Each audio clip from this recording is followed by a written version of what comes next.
Buenas tardes a todos. El objetivo de esta sesión es analizar la cuestión de los neuroderechos y su regulación pionera en Chile. Inauguramos las actividades de la tercera edición del Diploma de Alta Especialización en Transformación Digital LegalTech de la Escuela. En el diploma dedicamos nuestra energía a formar personas y entidades para que sean capaces de afrontar con éxito la transformación digital. Como bien sabéis, estamos inmersos en procesos de transformación digital que provocan cambios, nuevos escenarios, oportunidades, conflictos y también desazón en los ciudadanos. La sociedad exige que el derecho se adapte. La sociedad pide constituciones digitales o cartas de derechos digitales e incluso son propuestas desde organizaciones internacionales o la sociedad civil. ¿A qué nos referimos cuando hablamos de derechos digitales? El concepto engloba los derechos de los ciudadanos en el entorno digital, ya sean derechos fundamentales previstos en la Constitución o derechos de rango ordinario. En mi libro Formación y evolución de los derechos digitales he configurado los derechos digitales como nueva generación de derechos en un doble sentido. Primero, para actualizar derechos tradicionales e identificar nuevas facultades en el marco de la sociedad digital.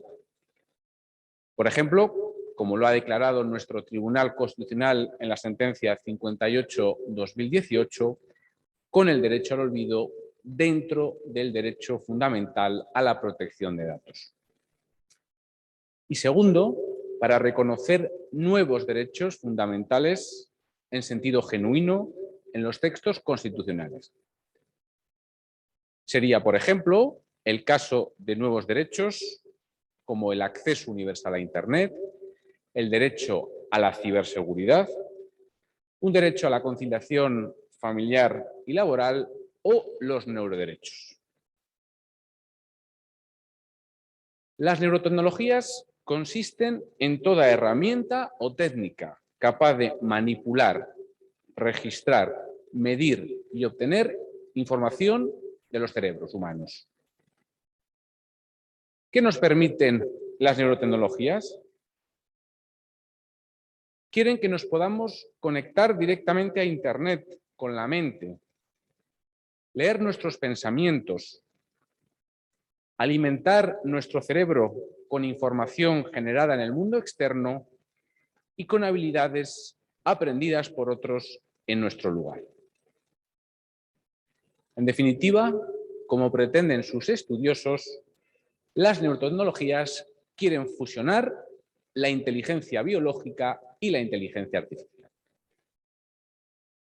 Ya en 2018, en la primera edición del libro Derecho de los Robots, examinamos las ventajas y los inconvenientes de estas tecnologías. Incluso señalé que pudieran desembocar en categorías diferentes de seres humanos, cambiando nuestra propia naturaleza.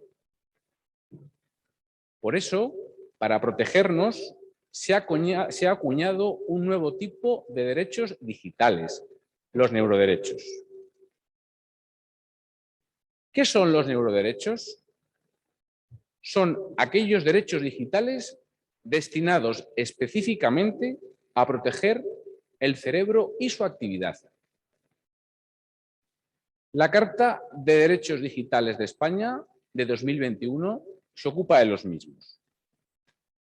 Para aquellos interesados en la Carta, en mi página web, moisesbarrio.es, tienen más información al respecto e incluso una reciente conferencia mía sobre la misma en el Colegio Notarial.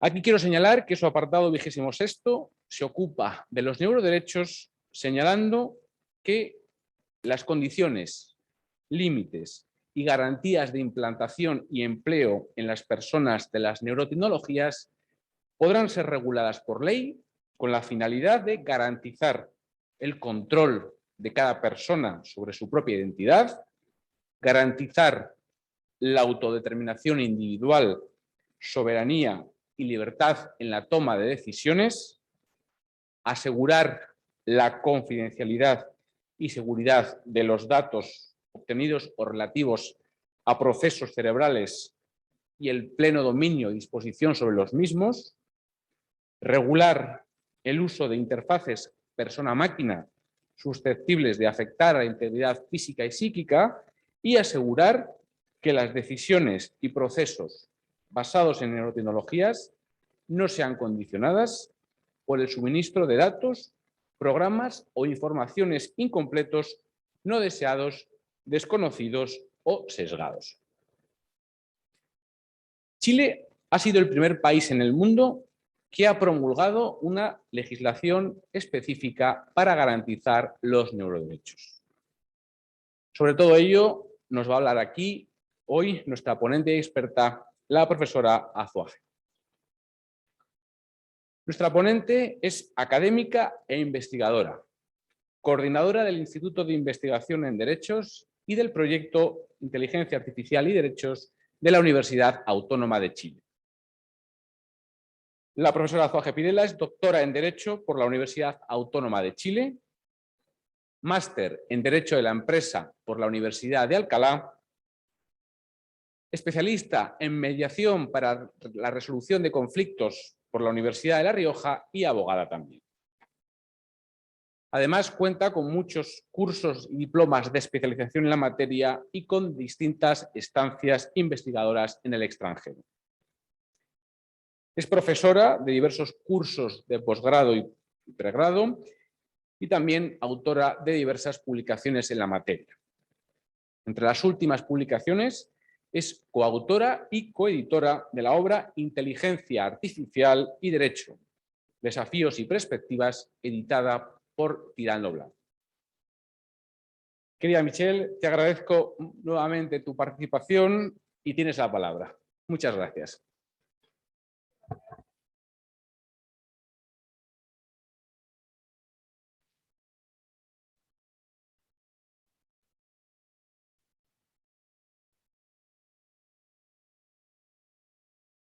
Parece que no se me estaba escuchando. Reitero entonces el agradecimiento a ti, Moisés, y a la Escuela de Práctica Jurídica de la Universidad Complutense de Madrid por la invitación y además la oportunidad de contarles un poco sobre lo que ha sido esta experiencia pionera que ha puesto a Chile ante los ojos del mundo y que significa un hito muy importante en torno a este proceso de transformación que tú bien describías hace un minuto. Muchísimas gracias por la invitación y les quería contar un poco de qué vamos a hablar hoy.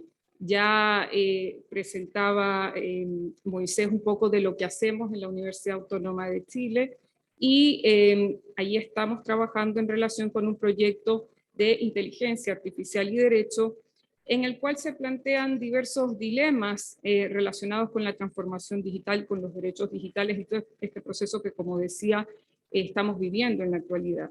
Y allí se plantea una cuestión dentro de las muy diversas temáticas que puede haber, que es la relacionada con ciertos avances que alertan sobre la necesidad de repensar algunos derechos y algunas instituciones.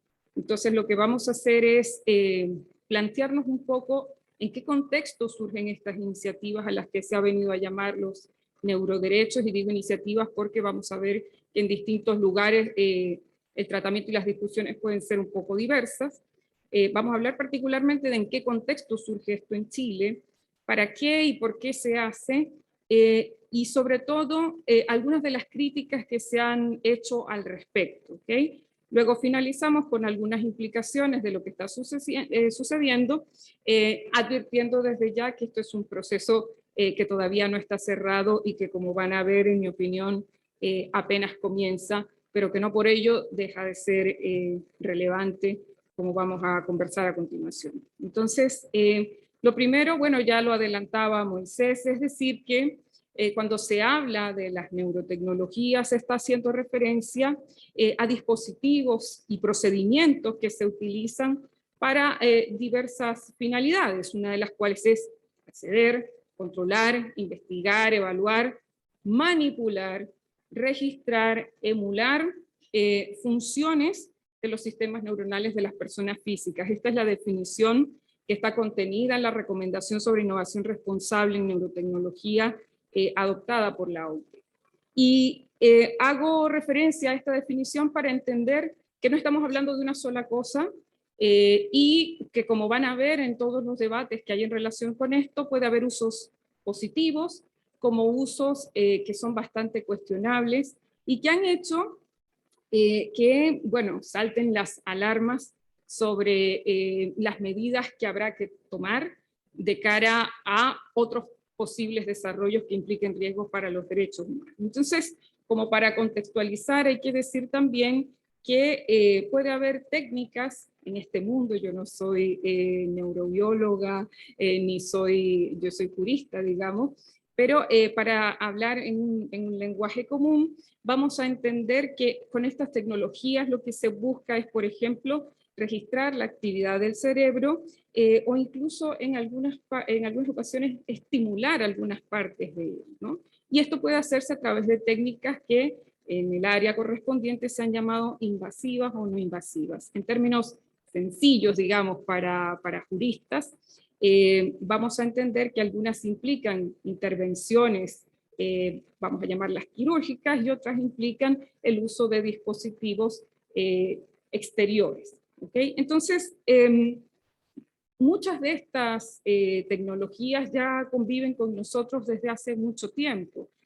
Por ejemplo, como un ejemplo que podemos citar de las técnicas no invasivas, podemos mencionar los electroencefalogramas, ¿no? Por los cuales se registran las actividades del cerebro y también la estimulación eléctrica que se puede hacer a través de pequeñas corrientes a través de electrodos para estimularlo a través del cuero cabelludo, ¿no? Entonces estas cosas, digamos, que existen.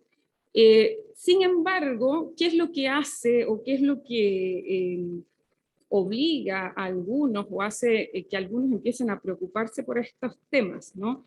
Simplificando bastante todo el debate tecnológico, digamos, que hay detrás, una de las cosas que hace surgir esta discusión es que si por una parte las tecnologías, las neurotecnologías, pueden ofrecer importantes oportunidades para la cura o por lo menos para el entendimiento de ciertas enfermedades relacionadas con el cerebro, por otra parte se teme que haya otros usos que no tengan esta finalidad, sobre todo si consideramos que cada vez más hay interés por ciertos sectores, sobre todo del mundo privado, desde las grandes empresas tecnológicas, en dedicarse a investigar en el área. Entonces, para recapitular a grandes rasgos, la neurotecnología busca descifrar estos enigmas del cerebro para proponer soluciones, para entenderlo y en sus buenos usos, por ejemplo, normalmente siempre se refiere que se busca con ello la cura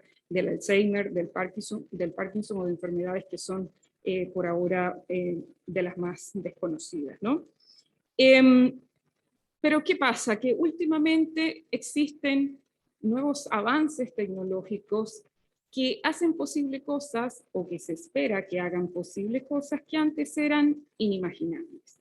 Y esto viene impulsado por los propios avances, digamos, de la neurotecnología, pero también por lo que está sucediendo en torno a la cuarta revolución industrial, en torno al despliegue de la inteligencia artificial y de otras tecnologías digitales emergentes. Y esto hace pensar que existen amplias posibilidades de desarrollo para seguir impulsando el área.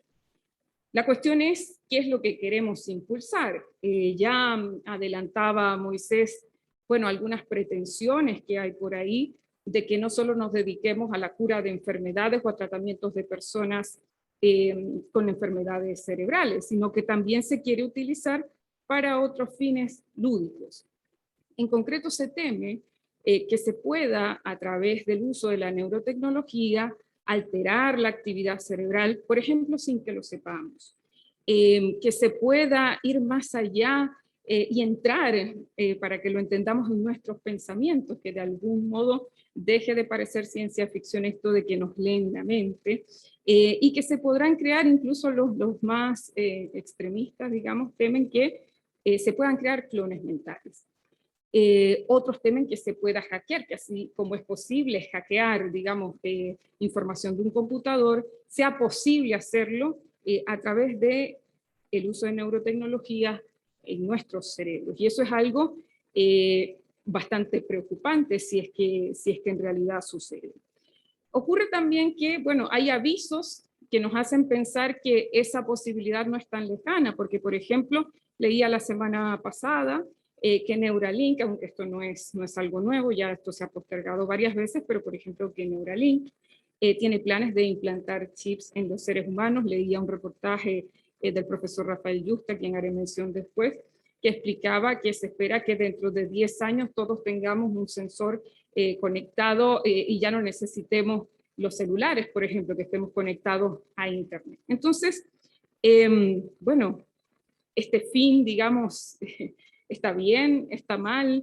¿Qué implicaciones jurídicas podría tener eso, considerando que no solo es Neuralink, sino que puede haber otras empresas, como en efecto la SUB o Microsoft y Facebook, que también han invertido ingentes cantidades de dinero en neurotecnologías? Entonces, bueno, podemos considerar que sí, que históricamente ha habido usos muy positivos, pero los que alertan a hablar sobre estos temas, bueno, son aquellos que no eran tan usuales. Que así como pasó, por ejemplo, aunque hay que separar los supuestos, pero que así como pasó en el mundo de la inteligencia artificial, donde ciertas aplicaciones industriales de pronto llegaron a nuestras casas y no nos habíamos dado cuenta, bueno, el riesgo de la comercialización de este tipo de tecnologías, de una comercialización no certificada, no probada, supongamos que se masificó, bueno, esto, ¿qué implicaciones jurídicas puede tener? Y eso hace temer por varias cosas que vamos a mencionar de seguida, ¿no? Pero como les decía, están estas noticias, están estas alertas de grupos especializados y también están otras posiciones en contra. De hecho, hay autores como Mark Zuckerberg que mencionan que a lo mejor en esta conclusión la hace específicamente relacionada con las corrientes transhumanistas y también con la inteligencia artificial, pero puede ser de alguna manera trasladable al supuesto que estamos mencionando, pero él dice que esto no es nuevo en la historia de la humanidad, digamos, que siempre ha habido ese temor porque la tecnología termine por destruir lo que somos, lo que nos hace humanos, de ahí el título de la presentación, ¿no? Y que en esta era, bueno, hay grupos que se cuestionan si es que esto, de nuevo, está en riesgo, si es una exageración o si es una posibilidad real. Y nos vamos a encontrar con las dos caras de esta discusión. Una que dice que estas situaciones no son del todo reales. Yo, como soy purista, no me atrevería a afirmar eso ni que sí ni que no tan tajantemente, porque uno ve lo que ve, ¿no? Y más adelante vamos a dar unos ejemplos sobre eso. Y hay situaciones concretas en las que, sin que estemos hablando de neurotecnologías, el uso de la tecnología ha servido para de alguna manera inducir comportamientos. Entonces, no es que estemos hablando de situaciones del todo irreales, probablemente en algunos casos hipotéticas sí, pero no necesariamente irreales, e incluso siendo hipotéticas no significa que no debamos preocuparnos de ello. Lo que sí es que habría que ir precisando algunos supuestos, ¿no? Entonces, ¿qué es lo que se busca con los neuroderechos? Pues precisamente algunos científicos, expertos y también pensadores desde diversas disciplinas, de allí que esto sea un tema absurdamente complejo, extremadamente complejo, sobre el que les anticipo desde ya, yo no pretendo tener la verdad absoluta, pero diversos grupos piden que se haga una reflexión global sobre los límites éticos y eventualmente jurídicos que consideran no deben traspasarse. Y es ahí donde nos vamos acercando a lo nuestro, que es el derecho.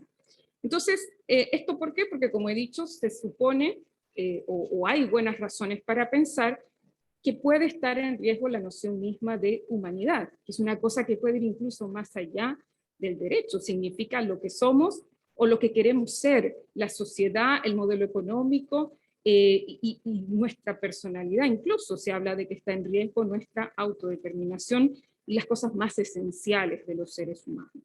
Por ello se busca, con estos neuroderechos, ofrecer garantías para reforzar la protección, como le decía Moisés hace un minuto, de derechos que, si se quiere, ya existen, pero que tienen que ser repensados, aunque, como verán, en algunos casos, algunos opinan que esto es una redundancia o que puede ser otro. Entonces, como mínimo, ¿qué es lo que se plantea? Que se requiere alertar a la población sobre los riesgos, consecuencias y responsabilidades, cosa que si nos ponemos a analizar en otro contexto, pero relacionado un poco también con el desarrollo tecnológico, decía hace un minuto, a veces no nos damos cuenta. A veces estamos inmersos en cosas que están decidiendo el contenido que vemos en línea, por ejemplo, como decía, este es otro supuesto, pero y a veces no estábamos muy conscientes de ello. Y a medida que nos vamos haciendo más conscientes, pues se van planteando nuevas soluciones y construyendo un nuevo marco o refrescando aquello que había que refrescar, y me perdonan la expresión. Pero además de eso, estos temores de que existan empresas privadas que puedan comercializar estas tecnologías de forma masiva, hacen pensar que tenemos que asegurar a todos, si vamos a cambiar, por ejemplo, lo que nos hace humanos, bueno, todo esto hace pensar que tenemos que asegurar que todos tengamos la oportunidad de participar en ello, o al menos de decidir si no queremos hacerlo, ¿no? Si estamos cambiando las reglas del juego y lo que nos hace ser lo que somos, pues tendríamos que al menos poder, el Estado tendría que ofrecer garantías para que todos tengamos acceso.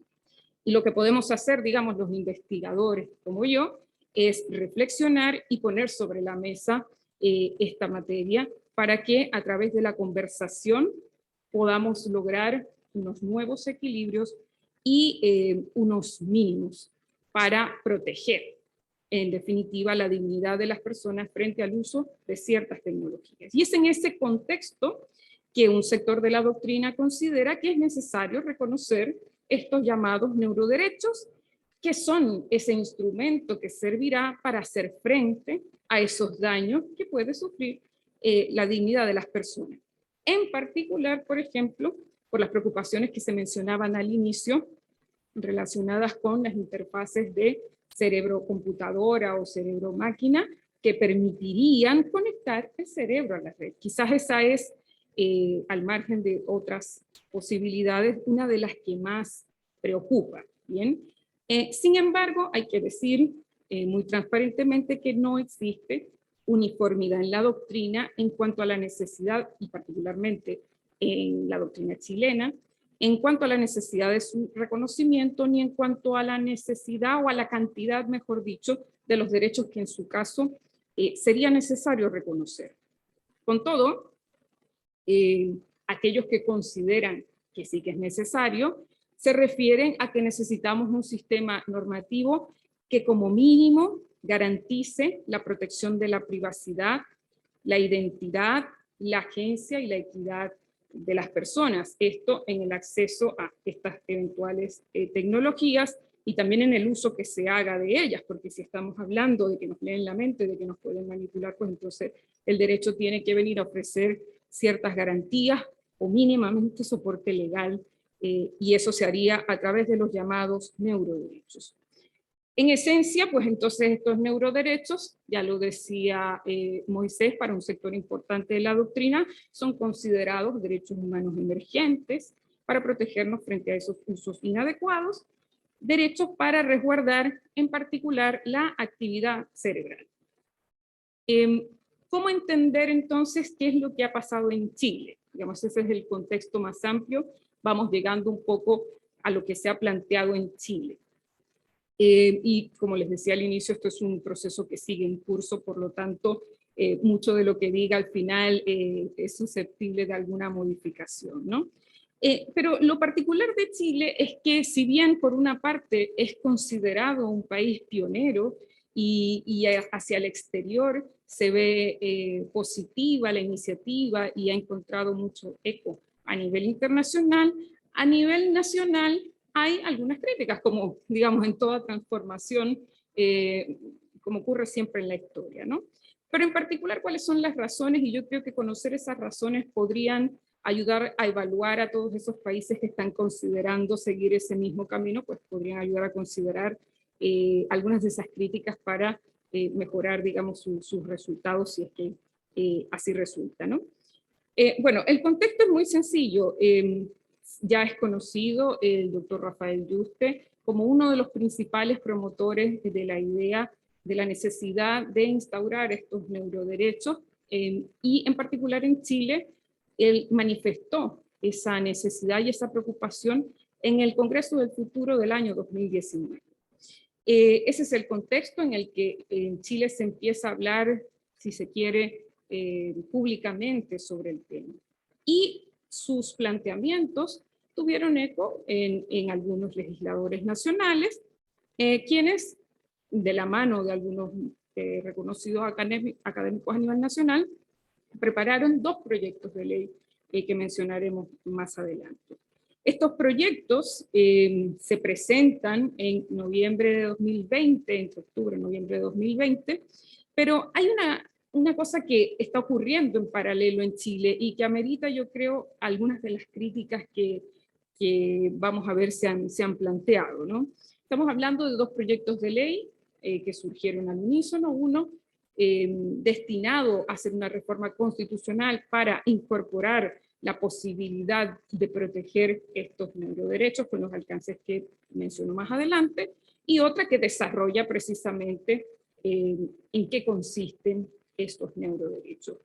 Lo que ocurre es que a la par está pasando en Chile un estallido social que probablemente hace que otras cosas sean vistas como más urgentes, ¿no? En octubre de 2019 ocurre un proceso político y social muy importante en Chile que desencadena también algo que está ocurriendo ahora, que es la redacción de una eventual nueva constitución que tendría que ser aprobada. Entonces esto condiciona, como vamos a ver, algunos de los argumentos que se han planteado para considerar que no era el momento quizás para realizar estas modificaciones. Sin perjuicio de ello, por supuesto que hay quienes también estaban de acuerdo con ello. Ahora, los proyectos, vamos a referirnos ahora al primer, muy sucintamente, al primer proyecto.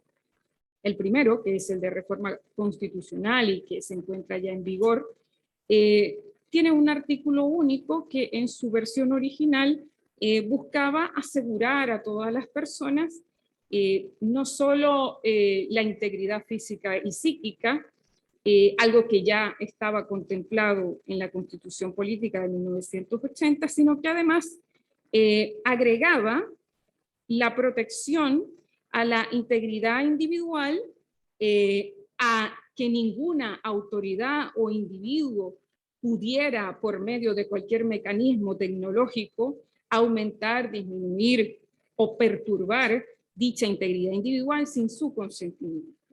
Y se establecía en esa primera propuesta que solo por ley se podían establecer algunos requisitos para limitar ese derecho.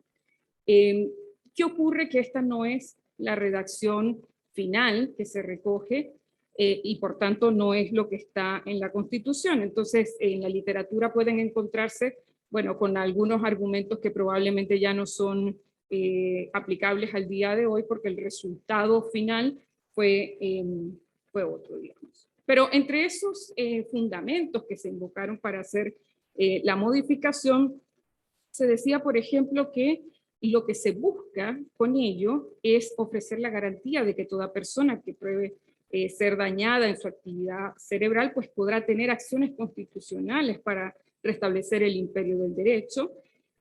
También se decía y se dice que con la consagración constitucional se garantiza ese acceso equitativo de todos a la ciencia, lo cual por supuesto que es un fundamento y un argumento positivo para querer hacerlo. Particularmente sobre esto pueden leer los trabajos de la profesora Isabel Cornejo Plaza, que es una de las que ha participado más activamente en la formación de estos neuroderechos en Chile. Además que producto de la reforma, dice la profesora Cornejo, se podrá orientar la tarea del legislador, tanto en la ley que se encuentra pendiente como en otros proyectos paralelos que se están desarrollando para establecer las nuevas reglas del juego, digámoslo de este modo. Entonces, bueno, existe cierto consenso y, digamos, la aprobación y el hecho de que esté en vigor da cuenta de ello, de proteger la dignidad de la persona frente a usos maliciosos o negligentes de estas llamadas neurotecnologías. Por otra parte, el proyecto de ley que se encuentra en trámite busca proteger, desarrollar, digamos, la norma constitucional y busca proteger la integridad física y psíquica de las personas, esto a nivel general, a través de la protección de lo que habíamos mencionado antes, que es la esencia de los neuroderechos, la privacidad de los datos neuronales, el derecho de la autonomía o la libertad de decisión individual y el acceso sin discriminaciones arbitrarias a las neurotecnologías. Además de fomentar que exista concordancia, actualizar quizás algunas normas y establecer ciertas, como verán en el proyecto, certificaciones o registros obligatorios para que de algún modo se controle que estas tecnologías han sido certificadas, valga la redundancia. Entonces, además se establecen algunas definiciones sobre lo que se va a considerar por neurotecnologías, datos neuronales, etc. Como les dije, la reforma constitucional está en vigor desde el mes de octubre a través de la ley 21.383. Y bueno, una de las cosas que se dice es que este proyecto, digamos, desde el punto de vista de los que no están de acuerdo, es que este proyecto puede desincentivar la innovación tecnológica en el área, en la medida en que podría significar poner algunos obstáculos para ello. Sin embargo, sus promotores bien sostienen que, por el contrario, lo que se quiere es poner reglas claras para que esas innovaciones se hagan de modo responsable y al servicio de los seres humanos, ¿no? Por supuesto que respetando sus derechos esenciales. Entonces, ¿cuáles son las críticas, digamos, que se suelen repetir? Y como les decía, se esté o no de acuerdo con ello, hay que escucharlas, ¿no? Porque si vamos a construir nuevas legislaciones, y estamos en este proceso que describía Moisés de formación de derechos, pues es importante tener en cuenta algunas de esas críticas. Y por ejemplo, se podrá estar de acuerdo con algunas y con otras no, pero por ejemplo, se decía que era innecesario incluir en el artículo 19, número 1 de la Constitución Política Chilena, esa protección o esa neuroprotección, porque ya el numeral en cuestión protegía el derecho a la vida y a la integridad física y psíquica. Sin embargo, un resultado positivo ha sido incluir ese acceso, digamos, para todos al desarrollo científico al servicio de las personas. Otra cosa que se decía, lo mencionaba al inicio, es que no era ni es el momento para legislar sobre el tema, mucho menos si se considera que estamos en el proceso constituyente, que podría significar, en el caso de la reforma constitucional, que bueno, la Constitución de 1980 quede sin efectividad, quede sin vigor. Entonces, se redacta una nueva Constitución y si los constituyentes no la incluyen, pues sería de algún modo un esfuerzo perdido.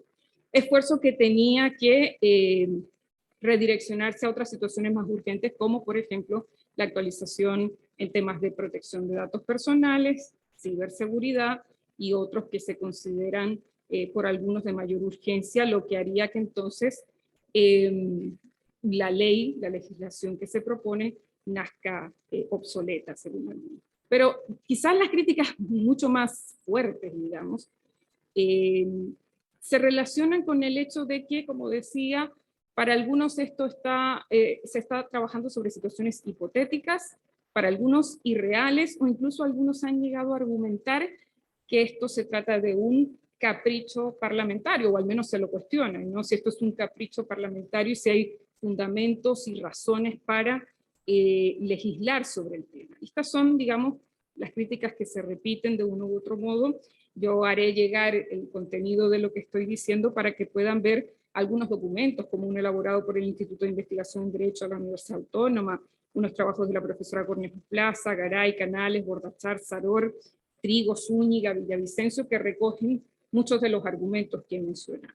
Allí podrán encontrar, para quien esté interesado, algunas de las cosas que he dicho. Entonces, ¿En qué estado está esta cuestión, digamos? Y luego quizás podemos entrar en otros detalles en la conversación porque ya me queda muy poquito tiempo. Pero ¿en qué estado está la cuestión? Bueno, la reforma constitucional fue aprobada, está en vigor y básicamente se recogió que el artículo 19, número 1, consagra el desarrollo científico, cito la redacción tal cual, el desarrollo científico y tecnológico que estará al servicio de las personas y se llevará a cabo con respeto a la vida y a la integridad física y psíquica, dejando a la ley que regula los requisitos, condiciones y restricciones para su utilización en las personas, debiendo resguardar especialmente la actividad cerebral, así como la información proveniente de ella.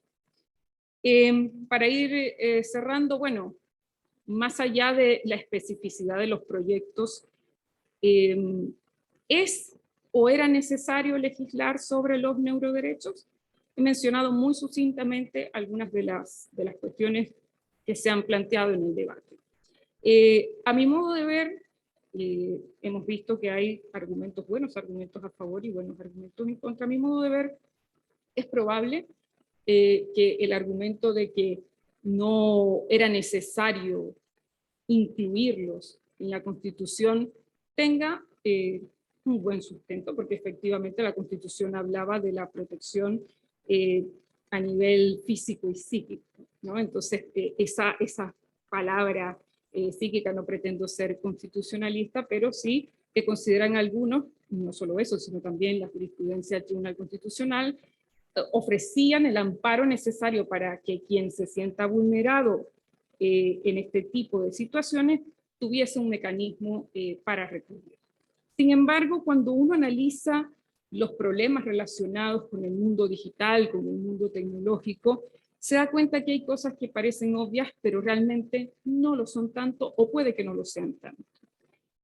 Muchas veces se dice que las situaciones que se recogen a través de estos proyectos son hipotéticas, algunos dicen, como decía, que son irreales, que puede que nunca ocurren.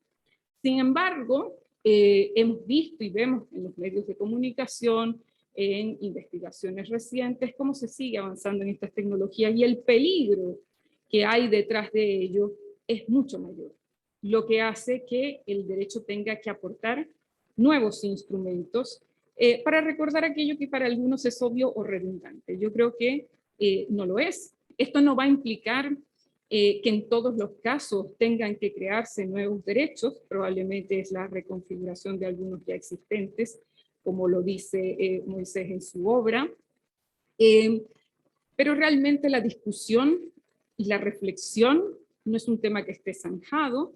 Cuando los especialistas hablan de que hay que tener cautela, yo comparto que sí, que hay que tenerla, porque en ese andar de querer adelantarnos a ciertos problemas también podemos desatender otros, pero eso no implica que no haya nada que discutir, eso no implica que no es importante lo que se está haciendo, y eso no implica que no sea necesario ofrecer garantías. Le decía hace un minuto a Moisés, y con esto cierro por ahora, que una de las críticas que se hacía precisamente era que a lo mejor debieron utilizarse mecanismos más flexibles u otros mecanismos más de directrices, de recomendaciones.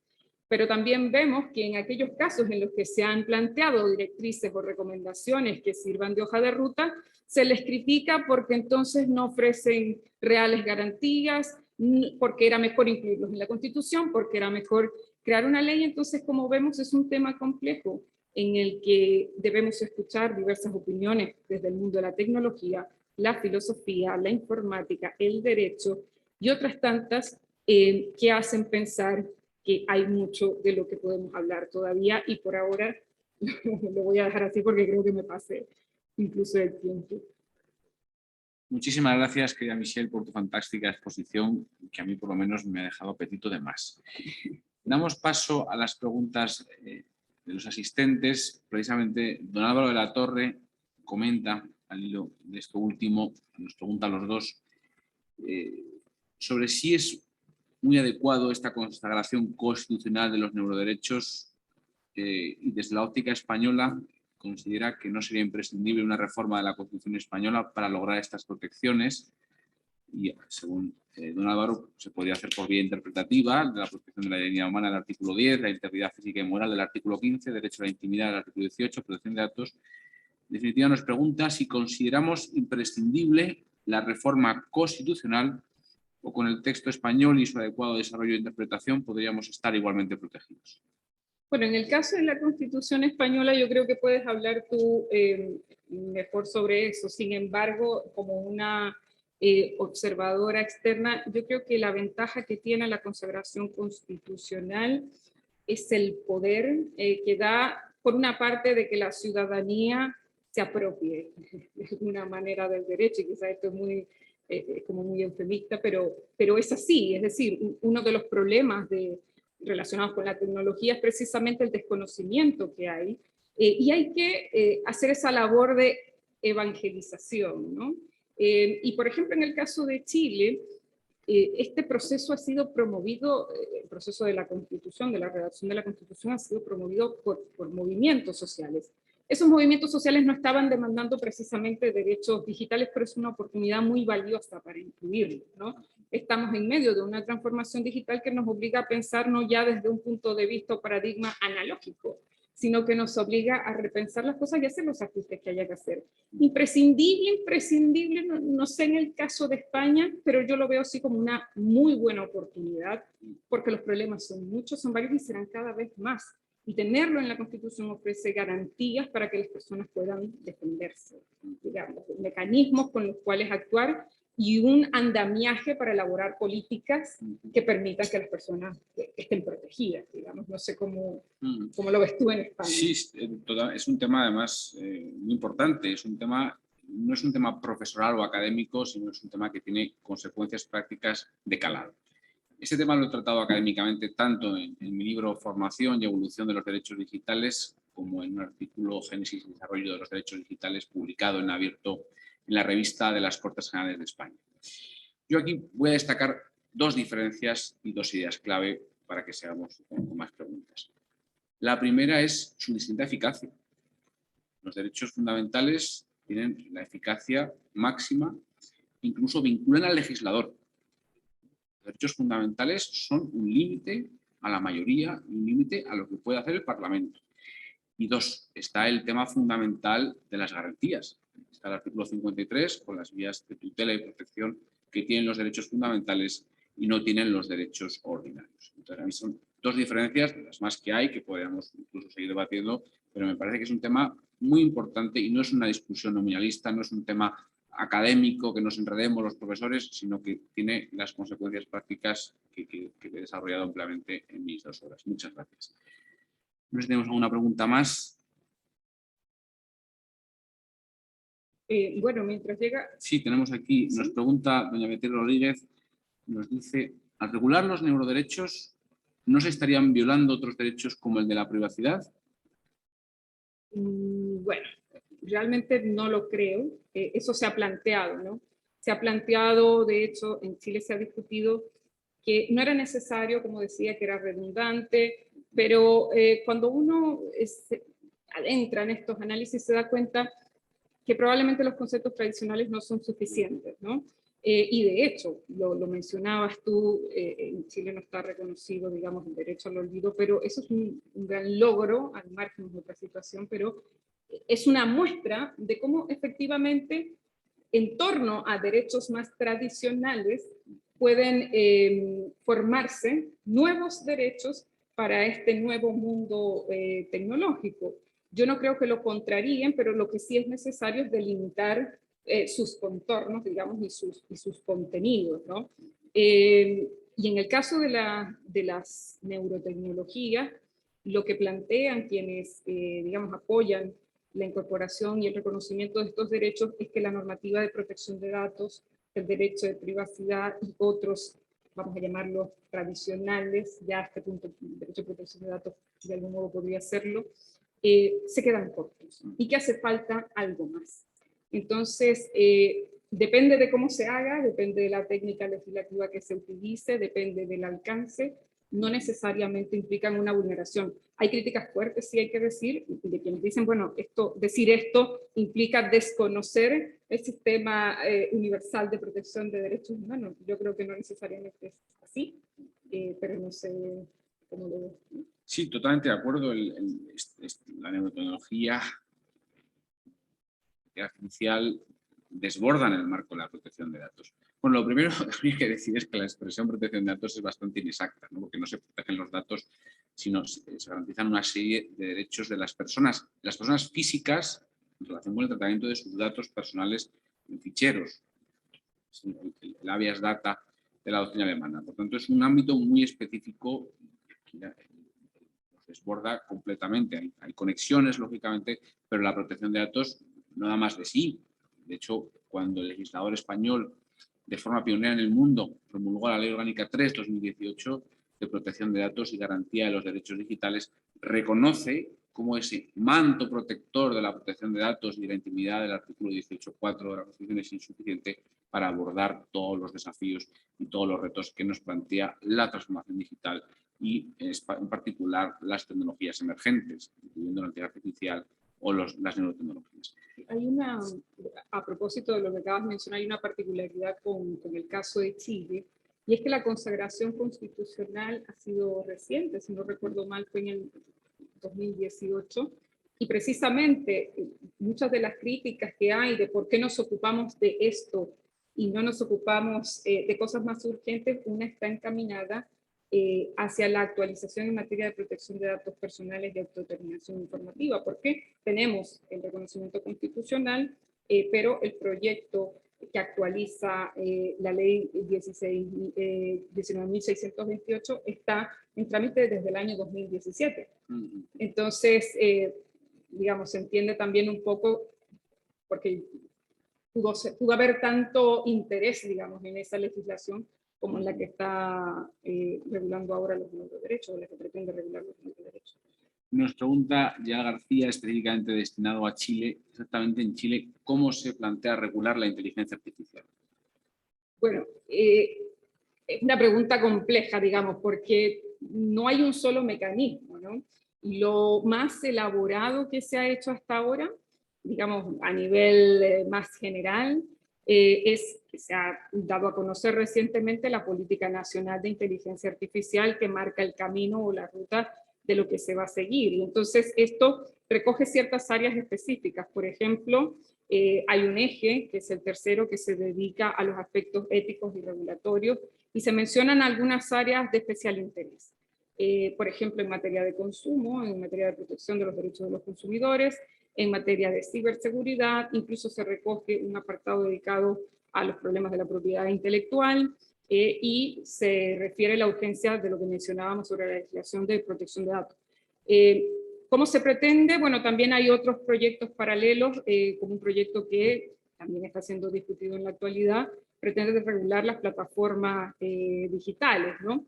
Es decir, no es que exista un solo cuerpo como el reglamento o la propuesta de reglamento europea, sino que se han detectado varias necesidades en áreas que se consideran mucho más sensibles, como las mencionadas, y sobre las cuales se están empezando a dar algunas transformaciones, o instalando algunos debates para ver en qué van a derivar esas reflexiones. Pero digamos que hasta ahora la tendencia es más bien un poco de combinación de mecanismos, si se quiere, ¿no?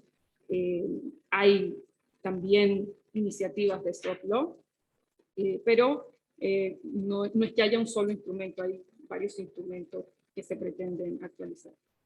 Nos pregunta doña Maripaz Fredes que el proyecto de ley chileno establece una serie de prohibiciones, pero ninguna sanción en específico. Y pregunta, ¿es efectiva entonces esta regulación? El proyecto ha sido modificado, de hecho se discutió incluir algunas sanciones, vamos a ver si tengo aquí la norma específica, porque como digo, está en curso y esto puede cambiar, pero sí que a propósito de esa crítica, se plantea que se incluyan algunas sanciones, no recuerdo, vamos a ver si lo tengo aquí. Sí, en el artículo 10 se establecen las sanciones. En la última versión, que es la que se publicó, o a la que yo tuve acceso, la del día 6 de diciembre. En el artículo 10 se establece, por ejemplo, presidio en su grado medio, al que haciendo uso de neurotecnologías, sin conocimiento y sin consentimiento del usuario, por medio de aplicaciones ocultas o no destinadas a la propaganda legítima, altere la voluntad de otro. Si la alteración afectare a varias personas, se aplicará la pena de presidio menor en su grado máximo. Ahí se establecen otras sanciones, pero sí, bueno, les puedo dejar en el material que les voy a compartir el enlace para que puedan hacerle seguimiento a los proyectos, porque efectivamente de lo que fue el proyecto en su versión original ha habido algunas modificaciones y lo pueden encontrar ahí. Muchas gracias. Por una parte nos pregunta don César Borda si al regularnos los neuroderechos en realidad no se afecta al desarrollo tecnológico. Y por otra parte, doña Noelia de Torres señala que la amplitud de las aplicaciones que recogen las neurotecnologías plantea dudas prácticas, si se puede maniobrar el pensamiento sin que el individuo sea consciente. ¿Cómo va a ser viable que el individuo pueda llegar a ejercer sus derechos en su integridad? Bueno, vamos a ir por partes.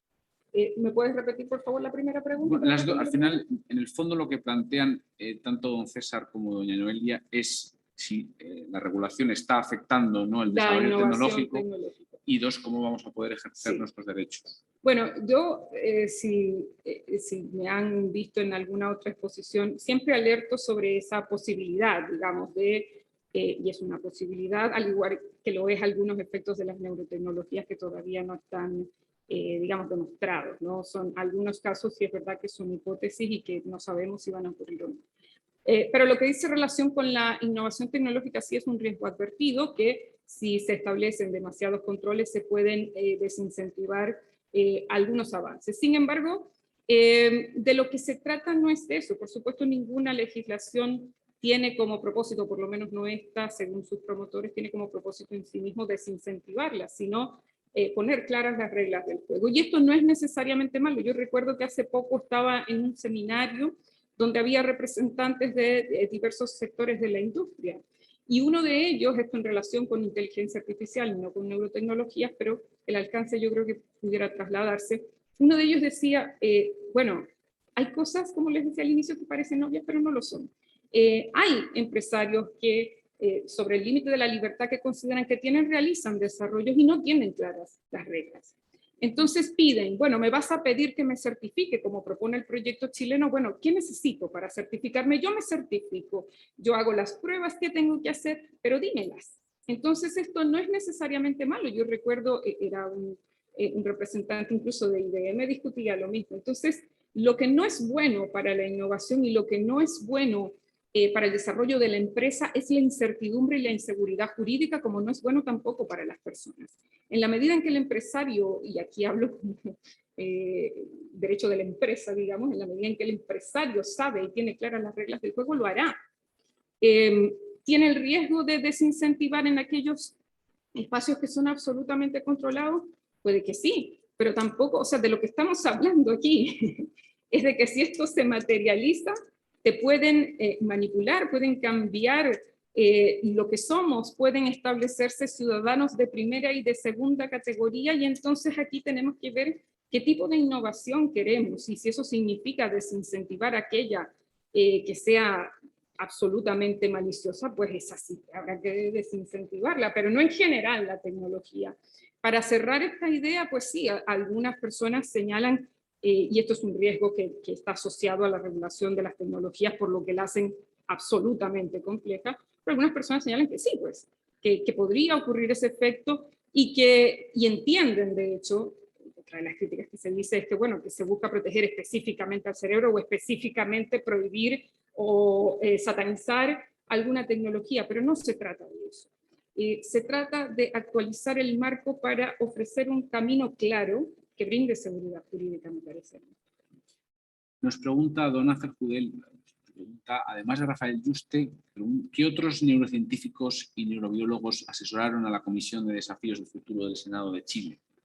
Bueno, no recuerdo los nombres en este momento, sin embargo, en la discusión del proyecto se mencionan algunos de los trabajos, y tengo que decir que principalmente los trabajos del grupo Morningside y del proyecto BRAIN, y están ahí referenciados, pero esencialmente los trabajos del profesor Yuste, hay que decirlo. Ahora, se invitó a académicos de diversas disciplinas, y lo pueden ver en las discusiones, sobre por qué precisamente se modificaron algunas cosas y que ya no están, que estaban en el proyecto original y que ya no están.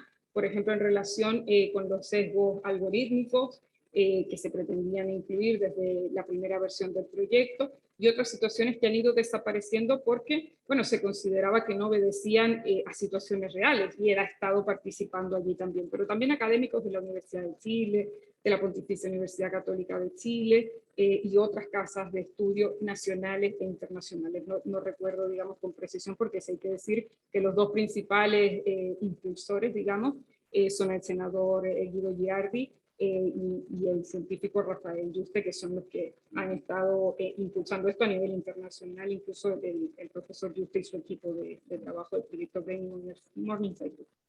Perfecto. Y me pregunta ya don Pedro D'Alessi, con esto ya cerramos, estamos fuera de tiempo, me pregunta si la Carta de Derechos Digitales, en lo que se refiere a las nanotecnologías, puede resultar en cambios de la Ley Orgánica 3/2018.